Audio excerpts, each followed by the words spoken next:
Hello students, आप सबका हमारे चैनल आरबीएस क्लासेस बक्सर पर स्वागत है।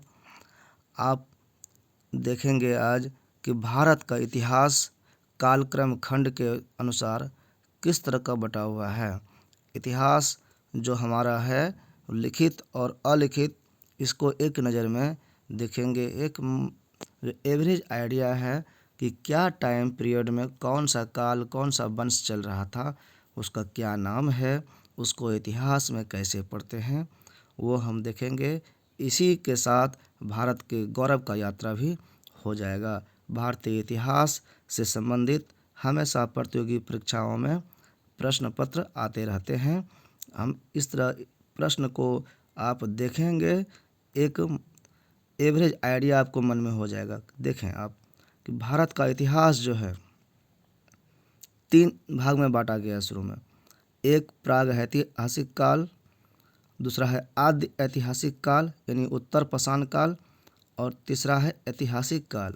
ऐतिहासिक काल जो तीसरा है, यहाँ 2 गलती से लिखा गया है, वो जिसका इतिहास में वर्णन है, लिखा हुआ मिलता है, लिखित प्रमाण है जिसका। और दूसरा नंबर जो आद्य ऐतिहासिक काल है, वो इसके थोड़ा पहले वाला है, लेकिन इसको पाषाण काल और पूर्व पाषाण काल के अनुसार देखेंगे तो पहला है प्राग ऐतिहासिक काल यानी ऐतिहासिक काल के प्राचीन। प्राग मतलब प्राचीन, उससे भी पहले का, और उसको पूर्व पाषाण काल कहते हैं।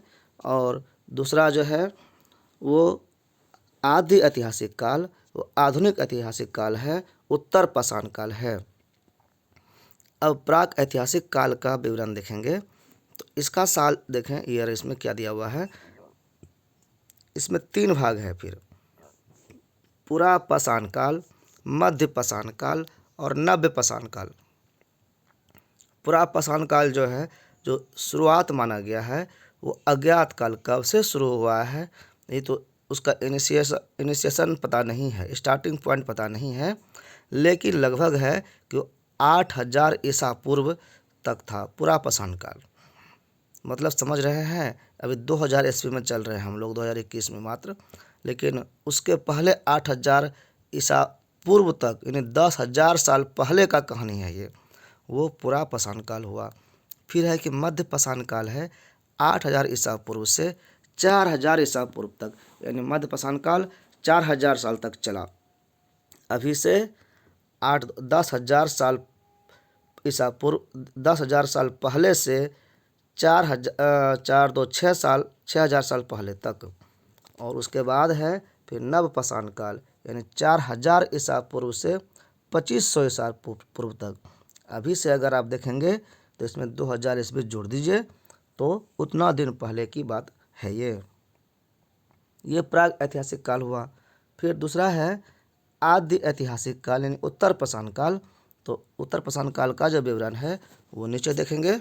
देखिए इसमें है कि सिंधु घाटी सभ्यता, ये जो 2500 तक पढ़े हम नव पाषाण काल, इसके बाद पाषाण काल खत्म हुआ और बहुत सारा डेवलपमेंट उसमें हुआ था सिंधु घाटी सभ्यता में। इसका कार्यकाल 2500 ईसा पूर्व से 1500 ईसा पूर्व यानी 1000 साल तक रहा था। और इसी समय 1500 ईसा पूर्व के बाद फिर वैदिक सभ्यता की शुरुआत हुई जो 600 ईसा पूर्व तक चला। आगे वैदिक सभ्यता काल फिर डेवलप हुआ। तो वैदिक सभ्यता काल जो है ये इस 2 भाग में बांटा गया।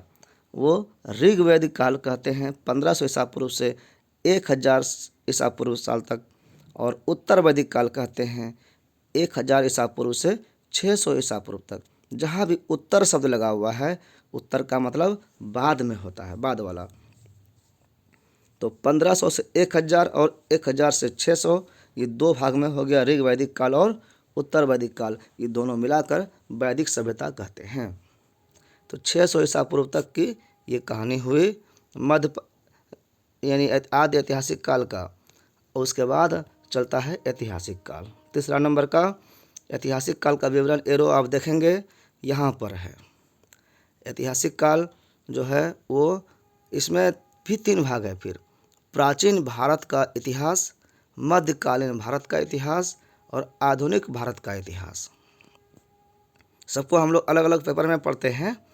तो प्राचीन भारत का इतिहास जो है वो 600 ईसा पूर्व से लेकर के 712 ईस्वी तक का है। और मध्यकालीन भारत का जो इतिहास है वो 712 ईस्वी से लेकर के 1707 ईस्वी तक का है, मुगल काल का अंत होने तक। और 1707 ईस्वी से लेकर के वर्तमान काल तक, यानी अभी तक जो चल रहा है वो आधुनिक भारत का इतिहास है। अब देखेंगे इसमें प्राचीन भारत का इतिहास जो है यानी 600 ईसा पूर्व से 712 ईस्वी तक, उसमें कौन कौन आए हमारे भारत में। तो देखेंगे अब कि 6ठी शताब्दी ईसा पूर्व तक जो है महाजनपद काल था। फिर उसके बाद जो है 600 ईसा पूर्व से शुरू हुआ मगध साम्राज्य, जो इधर बिहार, पटना, राजगीर ये सब में चला और ये इसका विस्तार बहुत दूर दूर तक हुआ। तो मगध साम्राज्य जो है 600 ईसा पूर्व से 300 ईसा पूर्व तक रहा, यानी 300 साल तक ये इसका शासन रहा। उसके बाद चला फिर मौर्य साम्राज्य, चंद्रगुप्त मौर्य जो आए थे, तो वो 333 ईसा पूर्व से लेकर के 184 ईसा पूर्व तक। और बाद में संगम काल इसी समय आया, चेर, पांड्य, चोल का, ये मौर्य साम्राज्य के अंग बने। उसके बाद हुआ मौर्योत्तर काल, यानी मौर्य के बाद का काल, 184 ईसा पूर्व से 319 ईस्वी तक मौर्योत्तर काल चला। फिर उसके बाद 319 से 550 ईस्वी तक चला गुप्त साम्राज्य। और उसके बाद बीच में कुछ हुआ और मुख्य काल जो है 606 ईस्वी से लेकर के 647 ईस्वी तक हर्षवर्धन काल चला।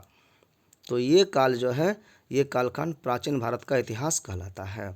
उसके बाद हम चलते हैं मध्यकालीन भारत का इतिहास। मध्यकालीन भारत का इतिहास जो है आप देखेंगे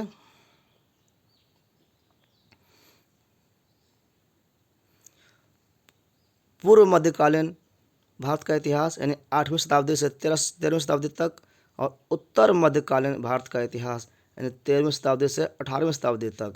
तो ये भी पूर्व और मध्य में, यानी पूर्व और उत्तर में दो भाग में बटा हुआ है।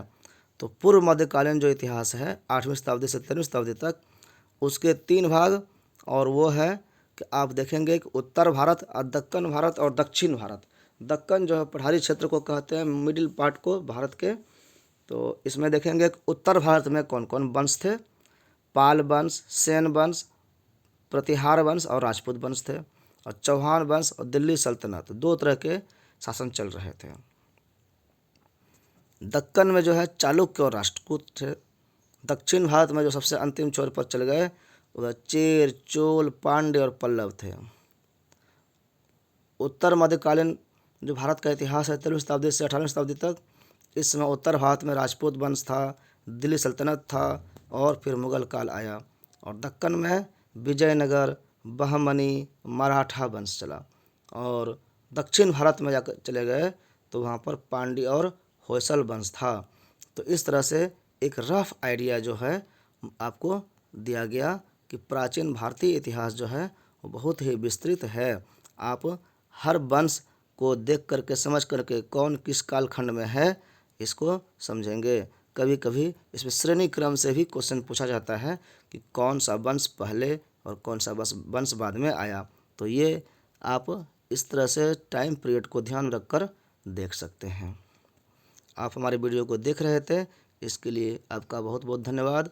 आप जाएं तो सब्सक्राइब करते हुए जाएं ताकि और भी जानकारी आपको मिलती रहे। Thank you.